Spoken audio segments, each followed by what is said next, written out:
Hello, everybody. I just want to thank you all so much for the feedback and the support that I received on the last video that I posted regarding the art of letting go. It was almost overwhelming how much just love and support you all gave to me.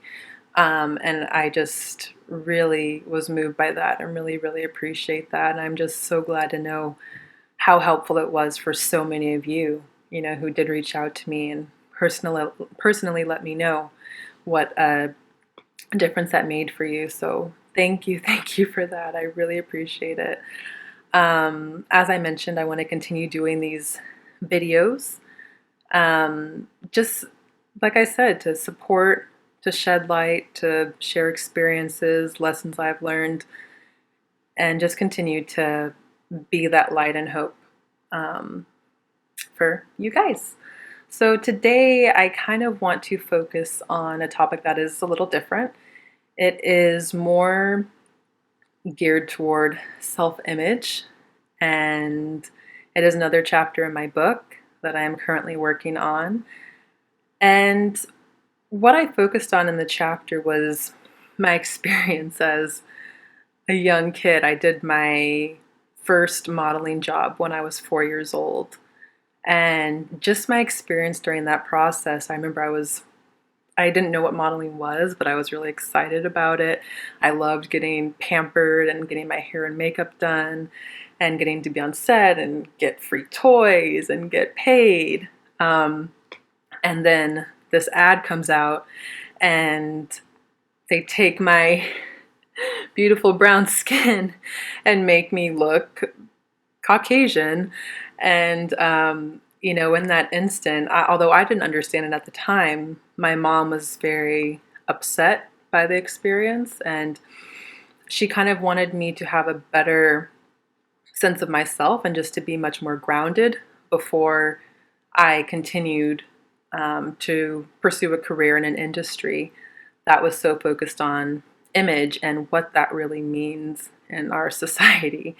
So, and reflecting upon that experience as an adult now and having a fuller understanding of what happened, it made me kind of think about self-image and self-perception and how much of that is impacted, of course, by external factors, especially if you're in the fashion industry, but how do you find that balance for yourself between who you are and who others think that you are, mostly based by image, right? So for me, there were times where I would go to agencies and I'd be told I was too commercial, too high fashion, literally within 20 minutes of each other. And so you start to think, okay, well, if how I'm physically perceived or just perceived in general from someone else is so varied and so drastic, if I don't have a solid core and understanding of who I am and my self-image, then what happens?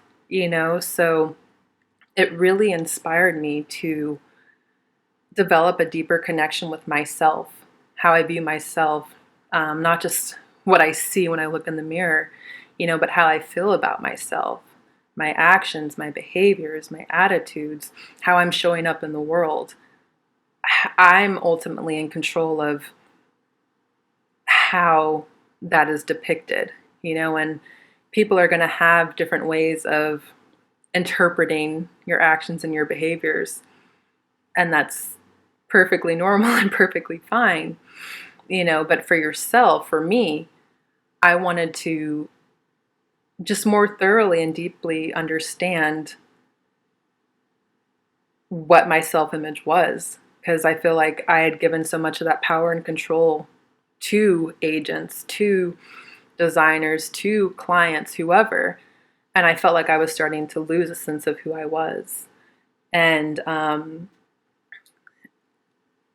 this journey has been so helpful for me, the self-love journey, and it's an ongoing journey. It's not like there's a final destination, like an end goal in sight per se. I know that it's an ongoing process and evolution, but I just appreciate experiences like that, in the industry, because it's like if they didn't know who I was and I was looking for them to tell me who was I, you know? And so that's something that, many years later, I've developed a stronger and just more grounded sense of who I am, but it also made me a little more cognizant of, participating as a model in, you know, advertisements and seeing my perfectly photoshopped skin made to look thinner, made to look lighter, all these things that weren't me,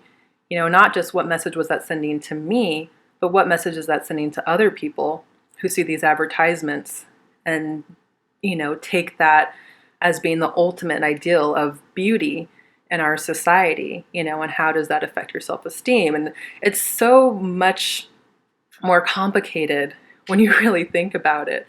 But I just, when I look at the root and where everything is ultimately connected, for me, it all goes back to self-love. And that's why I felt so called and just passionate, really, about getting my self-love journey out to you guys, because it's been so life-changing and so profound for me.